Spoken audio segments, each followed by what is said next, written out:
బిస్మిల్లాహిర్రహమానిర్రహీం. అమిత దయామయుడు అపార కృపాశీలుడైన అల్లాహ్ పేరుతో నేను ప్రారంభిస్తున్నాను.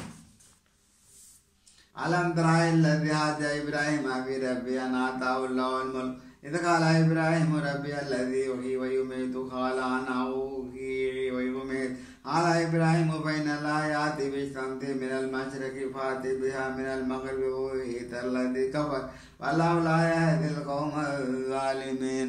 ఏమిటి? ఇబ్రాహీంతో అతని ప్రభు విషయంలో వాదులాడిన వ్యక్తి నమ్రూద్ని నీవు చూడలేదా? అల్లాహ్ అతనికి సామ్రాజ్యం ప్రసాదించాడు, జీవన్ మరణాలను ఒసగే వాడే నా ప్రభు అని ఇబ్రాహీం చెప్పినప్పుడు బ్రతికించడం చంపడం నేను చేయగలను అని అతను అన్నాడు. అప్పుడు ఇబ్రాహీం, సరే అలాగైతే అల్లాహ్ సూర్యుని తూర్పు నుండి ఉదయింపజేస్తాడు కదా, మరి నువ్వు దానిని పడమర నుంచి తీ అని సవాలు విసిరినప్పుడు ఆ దైవ తిరస్కారి అవాక్కయ్యాడు, అసహనానికి లోనయ్యాడు. యథార్థం ఏమిటంటే అల్లాహ్ దుర్మార్గులకు సన్మార్గం చూపడు.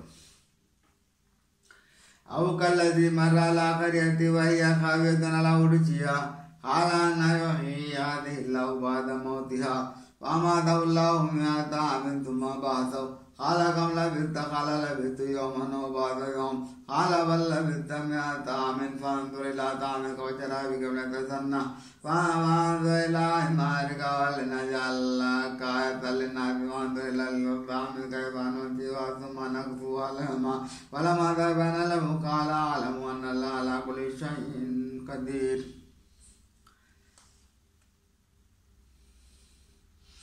పోని ఇండ్ల కప్పులని కూలిపోయి తలక్రిందులుగా పడి ఉన్న ఊరి మీదుగా సాగిపోయిన వ్యక్తి సంగతిని కానీ నీకు చేరిందా?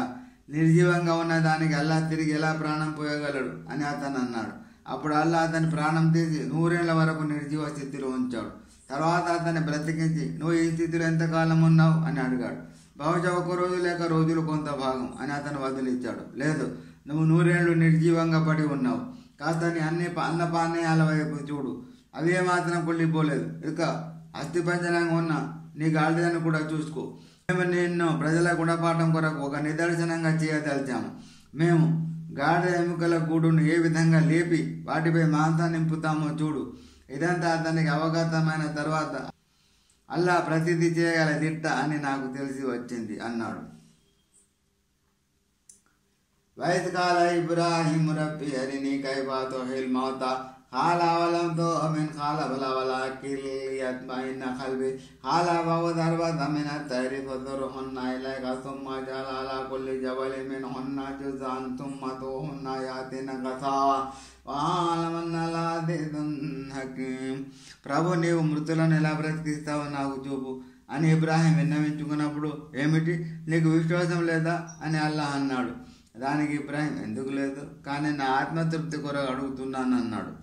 అప్పుడు అల్లాహ్ ఇలా చెప్పాడు, 4 పక్షులను పట్టుకో, వాటిని బాగా మచ్చిగా చేసుకో, తర్వాత వాటిని ముక్కలు ముక్కలుగా చేసి ఒక్కో ముక్కను ఒక్కో కొండపై పెట్టు, తర్వాత వాటిని పిలు, అవి నీ వద్దకు ఎగురుకుంటూ వస్తాయి.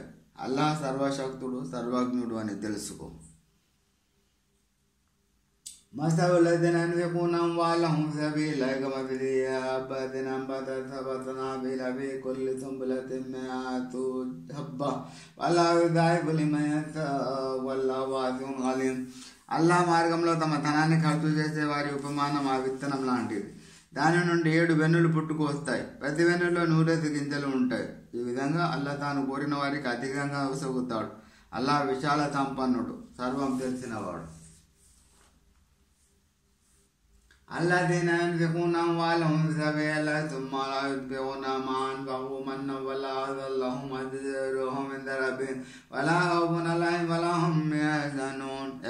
ఎవరైతే అల్లాహ్ మార్గంలో తమ ధనాన్ని ఖర్చు చేసిన పిమ్మట తమ ఉపకారాన్ని చాటుకోకుండా గ్రహిత మనసు నొప్పించకుండా ఉంటారో వారి ప్రతిఫలం వారి ప్రభు వద్ద భద్రంగా ఉంటుంది. ప్రళయ దినాన వారికి ఎలాంటి భీతి కానీ దుఃఖం కానీ ఉండదు. కౌలు మారూఫ్ వ మగ్ఫిరతున్ ఖైరుమ్ మిన్ సదఖతిన్ యత్బఉహా వల్లాహు గనియ్యున్ హలీం.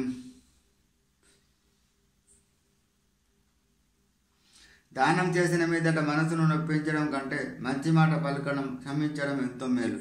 అల్లాహ్ నిరపేక్షాపరుడు, సహనశీలుడు. يا أيها الذين آمنوا لا تبطلوا صدقاتكم بالمن والأذى كالذي ينفق ماله رئاء الناس ولا يؤمن بالله واليوم الآخر ومثله كمثل صفوان عليه ترابا فأصابه وابل فتركه صلدا لا يقدرون على شيء مما كسبوا ولولا يهدي القوم الكافرين. ఓ విశ్వాసులారా, పరుల పొందపు కోసం తన ధనాన్ని ఖర్చు చేస్తూ అల్లాహ్ను అంతిమ దినాన్ని విశ్వసించని వారిని మాదిరిగా మీరు మీ ఉపకారాన్ని గురించి చెప్పుకొని గ్రహీతల మనసు నొప్పించి మీ దాన ధర్మాలను వ్యర్థం చేసుకోకండి. ఈ సంపద ఉపమానం కొద్దిగా మట్టి పేరుకున్న వేగంగా వర్షం కురవగానే ఆ మట్టి కాస్త కొట్టుకుపోయి వట్టి రాయి మాత్రం మిగులుతుంది. ఈ విధంగా ప్రదర్శన బుద్ధి కలవారు తాము చేసుకున్న దానిలో నుంచి ఏమి పొందలేరు. అల్లాహ్ తిరస్కారులకు సన్మార్గం వస్తగడు. ومثل الذين ينفقون أموالهم ابتغاء مرضات الله وتثبيتا من أنفسهم كمثل جنة بربوة أصابها وابل فآتت أكلها ضعفين فإن لم يصبها وابل فطل والله بما تعملون بصير.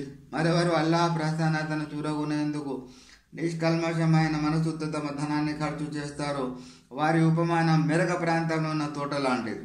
వర్షం బాగా పడితే అది రెట్టింపు పంటనేస్తుంది. భారీ వర్షం కాకుండా కేవలం సన్నని జల్లు పడినా అదే దానికి సరిపోతుంది. అల్లాహ్ మీ కర్మలను గమనిస్తూనే ఉన్నాడు. అయవద్దు అహదుకుం అన్ తకూన లహు జన్నతుం మిన్ నఖీలి వ అనాబిన్ తజ్రీ మిన్ తహ్తిహల్ అన్హారు లహు ఫీహా మిన్ కుల్లి సమరాతి వ అసాబహుల్ కిబరు వ లహు దుర్రియ్యతున్ దుఅఫా వ అసాబహా ఇజ్ఆరున్ ఫీ నారున్ ఫతలఖత్ కజాలిక యుబయ్యిను లహు లకుం లాయతున్ లఅల్లకుం తతఫక్కరూన్. చెప్పండి, మీలో ఎవరికైనా ఖర్జూరాలు మరియు ద్రాక్ష తోటలు ఉండి వాటి కింద పిల్ల కాలువలు ప్రవహిస్తూ అందులో అతనికి అన్ని రకాల పండ్లు ఫలాలు లభిస్తూ ఉండి అతను ముసలివాడైపోగా అదే సమయంలో అతనికి ముక్కుపచ్చలారని చిన్నపిల్లలుండగా అకస్మాత్తుగా ఆ తోటపై నిప్పులు చెరిగే సుడిగాలి వచ్చి ఆ తోట కాలిపోవడాన్ని మీలో ఎవరైనా ఇష్టపడతారా? ఈ విధంగా అల్లాహ్ మీరు యోచన చేసేటందుకు గాను తన సూచనను స్పష్టంగా వివరిస్తున్నాడు.